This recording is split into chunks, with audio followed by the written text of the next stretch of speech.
Shocking testimony today in the sentencing phase of Joyce Girard's murder trial. Good evening, I'm Michael Oder. I'm Sherry Jackson. This is the first time the jury heard from the biological mother of the victim, 9-year-old Savannah Hardin. WIAT 42 News reporter Mike McClanahan's been covering this trial since it began on March 9th. He joins us live outside the Etowah County Courthouse. And Mike, the pain of losing her daughter was very palpable in that courtroom today. Indeed, Sherry. You know, Heather Walker's been a mysterious figure throughout most of this process, only emerging last week when she first attended the trial to witness the final days of testimony. But now we are hearing this case through her perspective and seeing the grief that only a mother can feel. Heather Walker testified for the prosecution, saying she hasn't been very involved in the case until now because she's been in Florida caring for her other 4 children. But Walker says she's never stopped supporting Savannah 100%. She told jurors that her ex-husband, Robert Hardin, and she were in a multi-year custody battle when Savannah died. Walker said that she'd send care packages every month, but they were all returned.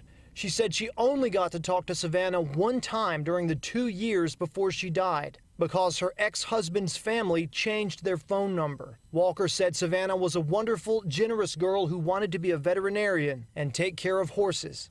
Walker became extremely emotional and choked through tears when she described how Joyce Girard responded when she arrived at the hospital. She said Joyce shouted to the nurses not to let her into the room with Savannah alone, then later seemed to panic when they were disconnecting her little girl from a breathing machine. While staring at Joyce Girard from the witness stand, Heather Walker told prosecutors that she didn't think Girard showed any remorse. As Girard shook her head, Walker said, quote, "Her life shouldn't be spared because she didn't think twice about what she was doing," end quote. In light of the heartbreaking testimony from Savannah's biological mother, people in Gadsden are weighing in on the penalty phase of the case. I'm praying for that lady, and I'm in total remorse of that young child.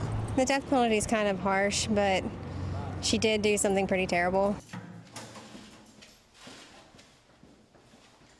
All took the stand today before the prosecution rested its case in the penalty phase of the trial.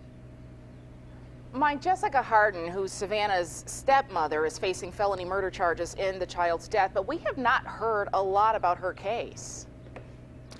That's right, Sherry. There's a gag order in that case as well. And although her name did come up many times, as you mentioned, during testimony, and even though her attorneys could be seen sitting through entire days or other times popping into court to listen to the proceedings, we don't know when that trial is set to begin, largely because of the gag order. Coming up at 6 o'clock, we will hear some more stunning testimony from a new witness who only came forward after the trial began. For now, live in Etowah County, Mike McClanahan, WIAT 42 News, coverage you can count on. We have been following Joyce Girard's case since her granddaughter Savannah Hardin died back in 2012. You can see all of our past reports and stay up to date on the sentencing phase of the trial by going to our website at WIAT.com.